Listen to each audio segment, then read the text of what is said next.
ಈ ಕಡೆ ಹಾ ನೇವ್ ಎಲ್ಲಿ ಸಿಗುತ್ತಾ ಹಾ ನಿಮ್ಮವ್ ಎಷ್ಟು ಕುರಿ ಇದೆ? ಸರ್ ನಮ್ದು ಟೋಟಲ್ 3 ಬ್ಯಾಚ್ ಇದೆ. ಹಾ. 1 ವರ್ಷ ಏ ಕೋಟೆ ಕುಳ ಗುರು ನೀನು. ಹಾ? 10,000 ಇದೆ ಒಂದ್ ಕುರಿ ಎಷ್ಟು ಬೆಲೆ ಬೀಳತ್ತೆ? ಸರ್. ಒಂದ 15,000 15,000. ಏನ್ ಓದಿದೀಯ ನೀನು? Diploma civil. Super, wow. ಹಾ ಈಗ ಎಷ್ಟು ಕುರಿ ಇರೋದ್ ನಿಂದು? 1.5 ಹಾ. ನಮ್ದು 1,000 ಇದೆ. 1000. 1,000 ಇಂಟು 15,000 ಎಷ್ಟಾಯ್ತು? ಎಷ್ಟಾಯ್ತು ಹೇಳಂಗೇನೆ? 1.5 ಕೋಟಿ. ಅದಕ್ಕೆ ಕೋಟೆ ಕುಳ ಅಂದಿದ್ದು. ಗೊತ್ತಾಯ್ತು ಸರ್. ಏ ನೀನು ಸಿವಿಲ್ ಡಿಪ್ಲೊಮಾ ಮಾಡಿ ಹಾ.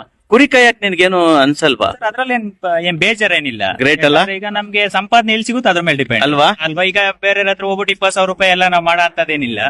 ಈಗ ಯಾಕೆ ಅಂದ್ರೆ ಎಷ್ಟೋ ಹುಡುಗರು ಸರ್ಟಿಫಿಕೇಟ್ ಇಟ್ಕೊಂಡು ಸೂತವ್ರೆ ಸರ್, ಈಗ ನನ್ ಫ್ರೆಂಡ್ಸ್ ಎಷ್ಟೊಂದ್ಸತಿ ITI ಮಾಡೋರೆ, ಡಿಪ್ಲೊಮಾ ಮಾಡೋರೆ, ಡಿಗ್ರಿ ಮಾಡೋರೆ, ಅವ್ರಿಗೆ ಕೆಲಸನೇ ಸಿಗ್ತಾ ಇಲ್ಲ. ಈಗ IT ಕಂಪ್ನಿಲಿ ಕೊಡ್ತಾರೆ 20,000 ಕೊಡ್ತಾರೆ, PG ಗೆ 5,000.